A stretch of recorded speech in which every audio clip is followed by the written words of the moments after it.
Bu odam arslonga yemish bo'lishiga bir baxya qoldi. 2014-yilda Kris ismli bu odam Kanada tog'larining yaqinida velosiped uchib yurganida yo'l yoqasidagi baland o'tlar orasida yirik hayvon harakatlanayotganini sezib qoldi. He's actually coming towards me.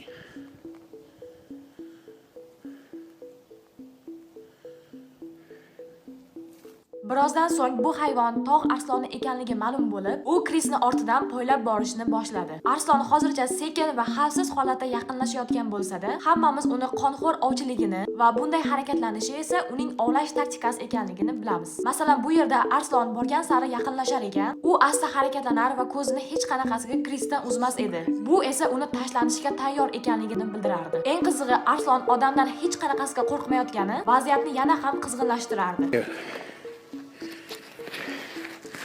I am much bigger than you.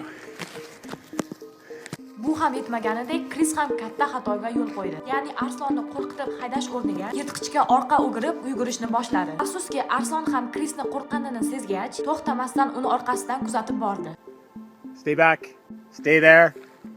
I'm not afraid of you. Yaxshiyamki bu suhbatdan keyin arslon orqaga o'girilib chekindi va bu videoni kommentariyasida ko'plab mutaxassislar arslon Kris baqirganidan qo'rqqani uchun emas, balki qorni unchalik ochmasligidan yoki Kris xavf tug'dirmaganidan chekinganini aytishdi. Va aynan mana shu holat yirtqich hayvonni uchratganda vahimaga tushmasdan aql bilan ish qilish kerakligini ko'rsatuvchi isboti bo'lib qoldi. Lekin bundan ham qiziqrog'i, Krisni o'rnida siz bo'lganingizda qanaqa taktika ishlatgan bo'lardingiz? O'zingizning variantlaringizni kommentariyada yozib qoldiring va keyingi videolarda ko'rishguncha